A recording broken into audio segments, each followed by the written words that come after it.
time for another round of Brandy. Candid conversations over cocktails about all things brand with your hosts, Reilly Newman and Scott Saunders, the brand developers behind Motif Brands. On this episode of Brandy, we're talking about Google and Google's kind of naming strategy. I just think about it because I've been dying to talk about this because I think it's just funny. We've been joking about it for the last couple days in the office. Just going back and forth. And Google, they just had their large Google I/O event where they talked about Gemini, AI advancements, their chips, developer stuff, just everything. So it's a kind of nice timing, and this kind of just came up naturally because Google's been doing a lot of buying out other companies. They've been dropping products. They've been doing a bunch of different movements trying to stay ahead of the technological curve and really make Google more than just really a search engine. And I think, based off what I've seen as a company, like they're incredibly powerful on the technology front, but their naming conventions have been so weird. And as a brand, I think they keep shooting themselves in the foot.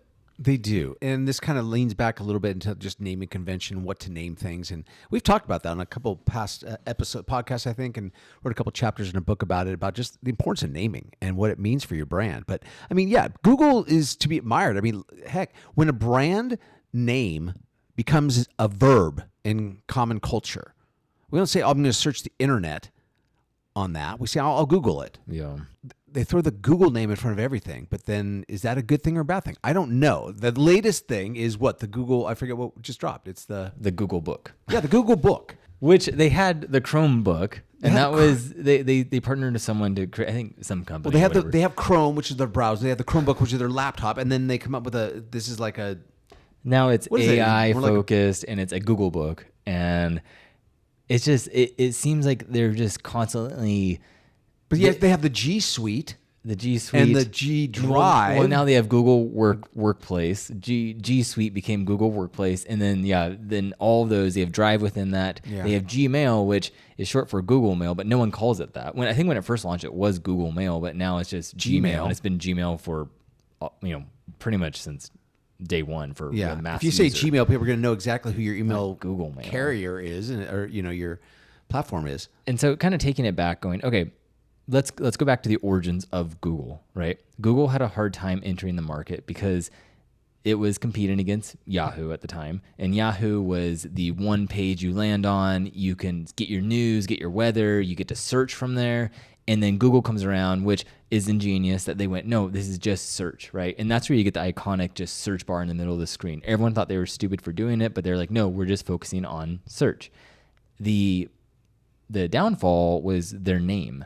And then having a word mark on top of that where they made up a word, Google, and then the word mark, the visual identity of the brand, was completely predicated on that made up word. And so it had trouble getting traction where people are like, what the heck's Google? Yeah. Like, I don't understand that. Yeah. Now everyone knows what it is, so now they don't have that problem. But at the same time, its actual word mark is always evolving. In fact, it's one thing to celebrate where, on any particular day, instead of the Google logo mark that they've always had, it is done in some different artistic way or creative way or fun way. It doesn't matter, but they are constantly changing that up. But the rainbow G, right, initial, that's kind of their staple mark, I think, for the brand. But what the actual Google font and word mark is always evolving, it seems. And so then you had the kind of evolution of Google, where then they birthed, Android. They had all these different things kind of starting to come out, and from that point forward, Google became a verb because the product, which it's an online product, it's a digital product of Google being a search engine, that became a verb because people go, oh, that's what you do. It's synonymous with the action of searching. It is, you need to Google it. Go Google that question or whatever it is. And the problem I see here is that since it started off as a product brand, like Sharpie or Kleenex, you have a product that solves an issue that becomes synonymous with that brand name. Is that it's kind of like the same problem that Sharpie has when Sharpie, I think they sell highlighters, where Sharpie to anyone means permanent. It means you want to put dark this, color, black, permanent. permanent marker. And then now they're selling highlighters where it's the Sharpie brand, it's the Sharpie flag on top, and then they're selling Sharpie or highlighters. And it's just funny because it would be like if Sharpie was trying to sell like erasers, where there's this weird Sharpie erasers, like, but they're permanent. But the problem, but they do have Sharpie dry erase markers, which are erasable. it should be the anti-Sharpie, anti-Sharpie. But it's you get my point. It's the same thing with like Swiffer, where Swiffer is it's a name that was created for a product and what that product solved, and so then you get the benefit of that is that brand name, like Kleenex, equals soft tissue in a box. Sharpie equals permanent marker. And Google runs into that same issue where the name became synonymous with the product, which is a verb. So laying that out. You're saying because they're dropping out, basically they're introducing products, slapping the Google name on the front of the product as part of the name, right. But that name, that word, yes, it's the brand name, but it's more of an important verb and signals to the audience, to the marketplace. This is like search. I mean, it's like, because that's what we equate to that word. And to your point, Reilly, that's exactly what you're saying. And so I think it's, as opposed to if they'd gone the G blank, whatever it is, or something else, if Chrome, if that became their new flagship and they wanted to lean into that, and other products would be Chrome this, Chrome that might be something that, but just slapping Google on it and we'll be honest, because in today's day and age, with privacy, with the amount of people, kind of frustrated with searching one thing online, next thing you know, they got inundated ads that are all connected through meta, outputs, whether it's Facebook or Instagram, and it almost feels like an invasion of privacy. I feel like the Google name might have a little tarnish on it. Right. And as Google became more and more popular, you had it growing, of course, into this corporate behemoth. And if you looked at during that time, early 2000s, like 2008, 2009, you had companies like Facebook, like Google, like Apple, really needing to make themselves not look like what HP or Intel or Microsoft did wrong, where they were the scary big, corporate tech companies. All of these companies played the other card where they were emotional, they were personable, they were human, and all these things. Almost there's a facade that they're putting up that kind of protected that. And that's what Scott Galloway, he's a professor from NYU, and he talks about that too in one of his books, is that you had these companies that were laying out the strategy to come across much softer and warmer, so they, hiding their corporateness. And so as Google's growing to the behemoth that it is now, which, as of late, it's pushing, I think they just hit a $5 trillion market cap, which is incredible. And, you've had Google's reach just going and going and going, which then leads to Google really changing its name even on its stock, where that's where you get the birth of Alphabet, which it's the most out of left field for naming. And this just kind of shows do they put any thought into naming at all? Alphabet just came out of left field. It was kind of then Facebook followed suit with Meta, which Meta at least ties in philosophically with Meta, right? It's a bigger vision. But even we were talking about the Google and we went back to the Google Pixel, which was their answer to the iPhone. But I'm like, why Pixel? Because Pixel is a visual thing, and you're talking about a phone that's used for communication, for access, for portal, and it makes me feel like the entire thing is just a touch screen, and it's all about a display, not how you engage with it or even talking to someone with a phone. And so again, that was kind of a random name. And the negative connotation that's come with pixelated and things being not in resolution. But so even Google, the way they're listed and stuff, there's just some shady things where, to Scott's point, is that the Google name has become kind of tarnished, where it's this corporate kind of scary beast. The trust has dropped a few percent. Yeah, and even the fact that they're listed as an advertising company, so they avoid being called a monopoly, because if they were properly categorized as a search engine, they would be in trouble with the SEC because they would be a monopoly. Yeah. So they're categorized as an advertising agency or whatever. Yeah. It's something so ridiculous. And so then they change their name. They're not Google anymore on the New York Stock Exchange, yada, yada, yada. They go on to then buying things. And the first sign I saw this where they made a big misstep with their naming was when they purchased Nest, which is the thermostat. And Nest was killing it because they had such great product design. Their brand was awesome. Their messaging, everything was so Apple-y about it. And then Google comes in and goes, okay, we're going to buy you. And they they kept everything Nest. They just put Google Nest. Google Nest. Like, just keep it Nest. You are, if you want to rebrand it, but it's already got the brand name that everyone's associated to. So now when the name Google Nest shows up, yes, Google's trying to put its ownership on it through the name, but it again ties back to Google, which may be a good thing, may not be a good thing. It was so awkward, the transition of it, because I already had Nest, and Nest already had copycats coming after them because their product design and everything was so awesome, and you had these other brands trying to copy them, and then the app, it was, sometimes you'd see it as Nest, sometimes it was Google Nest and all these things. But you look at what Amazon did with Ring, is that Amazon bought Ring, and there wasn't this weird Amazon Ring. Now I think they've tried to claim some of it, but they did Prime Ring. Prime Ring. So then you look at Google's pattern where, and now even saying the name so much, it's starting to sound weird to me, the whole saying Google so much. But they did Google Nest, and then they now have come to Google Book, and they had in this latest announcement they had Google Health, which is follow again, and then they follow Apple in so many footsteps. It's really, really odd. We've talked about it again, people.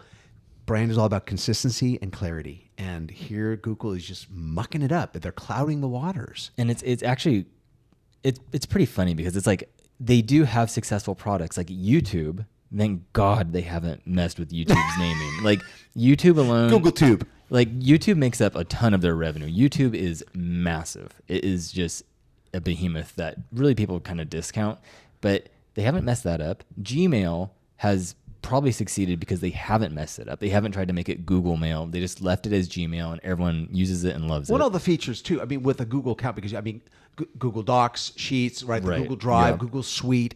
It's a good suite of products. Not to knock those at all. And I think at the end of the day, it's like the architecture that a brand needs to have, especially when it comes to naming, gives direction, it gives clarity. Oh, this is that, right? An iPhone is this. And Apple's gotten a little overboard with iPhone, whatever. They have so many different sub brands under iPhone of those different categories that address different markets. But Apple, you have the MacBook, you got iPhone, you have AirPods, and there's a kind of rhyme and reason to it rather than this ever going kind of just putting Google in front of things and calling it a day. And that kind of leads in, I mean, going back to what I loved how you said, just how it became like Google became a verb. It became compressed, right? Compressed version of a brand, because that defines it. That's what sticks in people's brains long after they've engaged with a brand. And that's kind of leading into what we're going to talk about. Brands do get compressed in our association with them. Yeah. And that's part of the issue with Google, is that the compression, like this compression layer that happens. So when you see a brand, you take in the different aspects of it. You really go, okay, what makes this brand different? Your brain is trying to categorize it. You're trying to create meaning from it. And then you kind of gobble that up, and then you wait, and then your brain is going to pick out certain kind of things in that it highlights and goes, okay, brand X equals Y with the twist of this, right? And it's able to pull those things out, and really it's like derived from the value that you see from it, and then also, what it brings to your life and what makes it distinct. And so Google had that, where it's like, oh, Google at the beginning, Google is my gateway to the entire internet. I can search whatever I want. It's got the rainbow letters with the serif type. It's your starting point. When you go to the internet, it's your starting point. Right, it really did become it became the starting point of the internet. And it gave rhyme and reason to it, because before that, it was like, the internet had a lot of stuff, and it was just kind of organizing it. And so when you do think about how a brand is processed in the brain, it's like we take in so much information about a brand. And so what are those kind of hooks that our brain latches onto? And then we're able to compress that down. And so then when we need to recall what that brand is and what it means to us, we're able to rebuild it from there, and then be able to go, oh yeah, that's that one brand that does X, Y, Z, or does it this way. Yeah. It's kind of like, think of it as like, even like if you have a favorite memory at a particular, from your childhood, and one fragrance, maybe it's the smell of a particular detergent, or the smell of, Fruit Loop cereal when you first open the box, and all of a sudden you're flooded back to all these childhood memories of breakfast on Saturday mornings and cartoon things that are so endearing. But it just took one thing to signal the brain. Same thing with brands. as your customers engage with your brand, they are going to remember the brand, and they're going to have certain associations to it that are distilled down for a way for their brain to respond and recall that. The key there is that it's going, okay, recall and retrieval. How does the brain do that? How does the brain actually, do you remember things? Are you actually carbon copy and you save a file of a memory or of a brand, and then you pull that file forward and then it just recreates itself, or it's already there? And it's like, no, computers work that way where the file saves and you're able to, double tap on the file and it opens, but your brain doesn't work that way. Your brain's actually rebuilding kind of those memories or those kind of elements that you, I guess, put away for. It's actually with like the neurons are actually wiring differently, and so it's actually saving those things, and those neurons are refiring, and it's pulling together that information for you to rebuild, and that's your memory. So you don't actually remember things as much as you rebuild them. So that's why a brand that is distinct, a brand that does stand out, you're able to go, okay, I'm kind of wiring these certain aspects of the brand and what it means to me, and then that's going to be my recollection. That's how I retrieve that information back. And a good example of that is, again, Google, where at the time, Google was the search engine that, it just had the search bar right there, right? That's a very distinct thing. And the value there, like we talked about before, is that it was the starting point in the internet. It gave you access to all this information, but it was, recollected by going, it's the one that has the rainbow letters with the single search bar. And it's kind of the same way when you think about if you were to tell a friend or your spouse or someone about, like, if you were trying to relay what Google was to someone, you'd be like, you go to google.com and it's the one that is it has these rainbow letters at the top, and then it has just a search bar. You just enter what you're looking for. It's one of those things of, if you had a brand, like, do you want to be known as, they're a jewelry brand, or no, they are a luxury silver jewelry band that's tailored to the motorcycle biker, vintage road cycle, crowd. Like that's their market. That's what they're known for. So is your brand category generalized, or is it specific in the mind of your customer and the general marketplace audience? Right. And in Google, for example, it's like you've seen it where it's gone from very, very specific to now general. And yes, technology has become integrated in everything in our lives. So it's kind of a natural progression that a company like that would become kind of everything. But it doesn't mean that you can't be specific in what you're doing and having that architecture to help protect that. However, like a small business that's not a $5 trillion company could be more specific in what you're doing so that you are recalled, because it's not so much about being remembered, because that's not how your brain works. It's about, okay, what do I need to do so that when that compression layer does happen, when someone does interact with my brand or my company at some point, what's going to be saved in that compression layer that means something to them?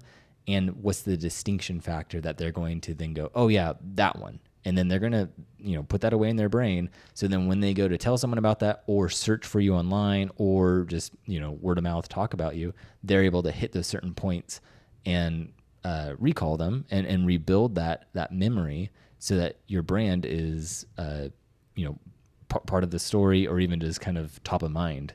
It's kind of like a Rolodex moment. So a Rolodex moment is like if I was like, oh man, I'm having, my sink's all clogged up, or I'm having plumbing issues, and I'm talking to Scott about it, Scott will have a Rolodex moment where he goes through his brain and goes, do I know anyone who's a plumber who lives in the area who, right? Yeah. And you kind of have this moment where you Our younger listeners are going, what the hell is a Rolodex? If you go through your contacts app on your mobile device, that's what we're talking about. Right. Yeah. Not Rolodex. It's pretty much like, anyone, or your social network where you go, there might be someone I know. So when you're talking to people and you have those moments where you go, that does kind of ring a bell. I might know someone who can help solve that or do that. Same thing happens to a brand. But the caveat is that, with your company, with your brand, there's a lot of different options out there. So then how do you get that moment so that you rise to the top and you're the one that gets kind of pulled forward to be fabricated and put into that answer? And that connector, I think, is emotion, right? Yeah.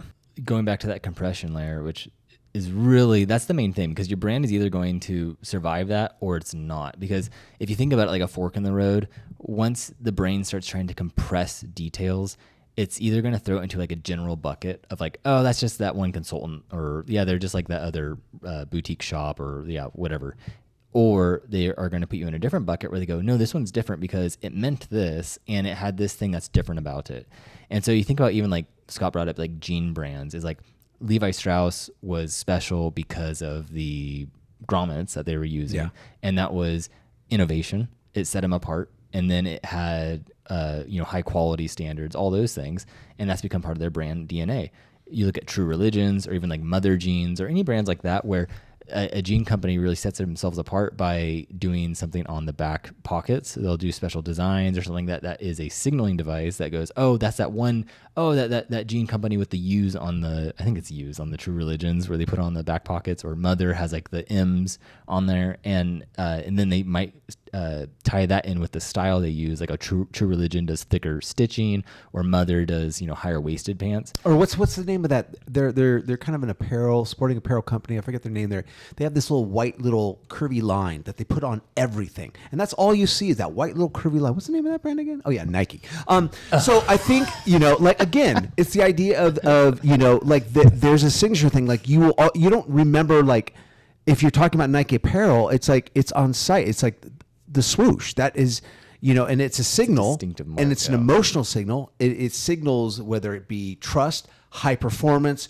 All the top athletes use it. Whatever it is, they're signaling something, right? And but they're distilled down to those types of things. So having distinctive thing that's a touch point, some visual touch point, helps connect that. That helps kind of some people get the gist of your brand or connect that with some sort of small thing. That's a compression. Yeah, that's why logo mark is extremely important, and having one that is intelligently, strategically devised. And being distinct is so important because it's like, okay, you could draw a Coke bottle, right? Even just the curvature of that, someone would pick that up and be like, oh, it looks like Coke's bottle. Or I could draw the silhouette of a woman or a woman's face, and then I could put a dot right above her lip.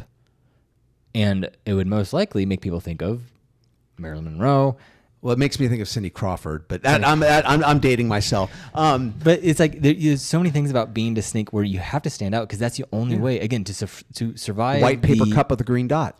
Yeah, or white headphones, or like even Tesla's had a lot of uniqueness about the way they designed the car, where it stood out and it made people go, oh yeah, that's this, right? So then the brain has to then categorize it. It has to add meaning to it. So that's the only way you can survive that compression layer, or you will be thrown into the generic bucket with everyone else. And that's no place to be, because you won't have those moments where you're recollected, where you're pulled to the front, or even like communicated. Yeah. And so think of, if anything, guys, think of this as like good SEO, right?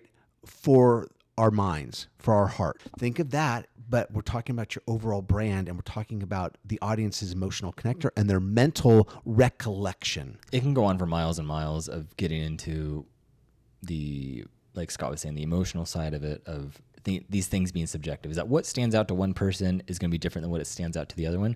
But that's why you need to know your audience. Go, okay, what can I signal to them or have them experience with my brand that's going to make them remember those things during that compression time, that I know this will matter to them because they are this person, that's who we're serving. So we need to signal this to them and treat them this certain way. And then that's going to be saved in their compression layer. Yeah. And it kind of goes back to how we talk about that kind of the internal narrative of going, oh, is this brand helping me accomplish how I see myself or how I want to be portrayed, or this internal goal that I have? And if it does, then we go, oh, that's important. Remember that. Right. And our brains will remember things that are emphasized or highlighted because we go, that's important. Hey, remember that. Remember that. And almost pigging back right off what you just said, it's more like you want them, your audience, you want to be aligning to your audience. You don't want your audience to have to align to you. Yeah. So you're not trying to get your audience to align with your brand. You want your brand to align with your audience's life, because that is the emotional connector. When they take emotional ownership and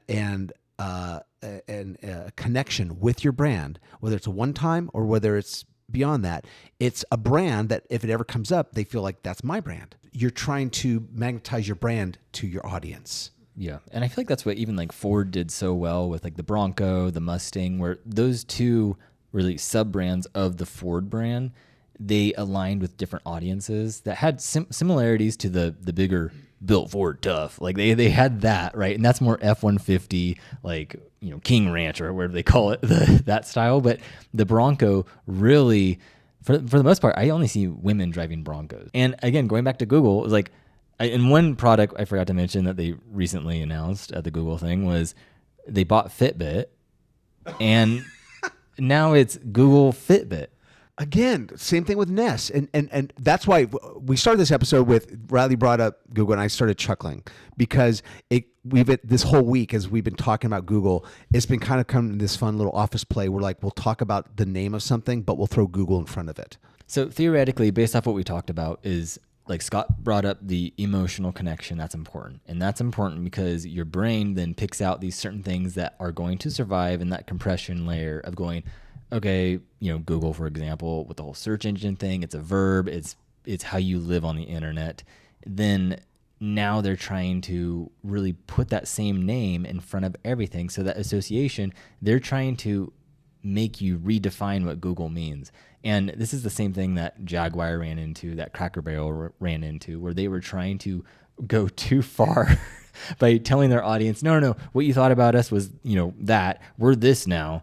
And they threw everything out. And so now it's, and again, brands do have to evolve, but they're doing it so forcibly upon these other brands that already did have a solid footing in the minds of the audience, whether it's Nest, Fitbit, Gemini, or something like that, where it's like they're trying to redefine all this, and Google just doesn't have the best emotional connection with people for the most part. It's just been a online product digital tool. That's all it again, is. Resteering, like you brought up, editions where maybe they were rebranding purposely and with strategy away from one audience into another. That's great. But I think what the mentality and some of the downfall that they were doing was they were almost doing if they were going to make a 180 in a car, you can do a nice, polite, slow 3-point turnaround, right? Or you can flip that steering wheel around, burn some rubber and smoke, and flip it around and do a 180 really quick if you wanted to. And I think brands that do that are the ones that are throwing too much waves in the ruckus and are hurting on both fronts, as opposed to slowly evolving, slowly steering, because then it allows that time of process to decide if your current audience wants to stay on for the ride.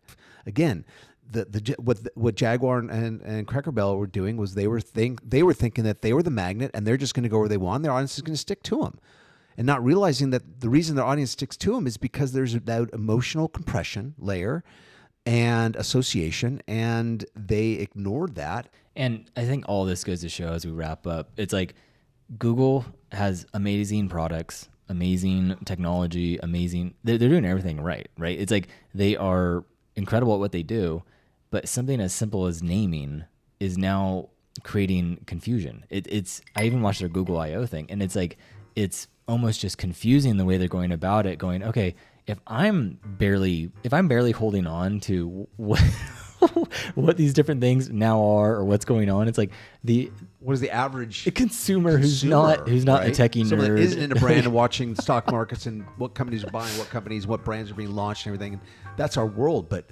it's all of Google's users are not. Yeah. And so be mindful of that, and find ways to stand out that allow you to emotionally connect and create distinct compression layers.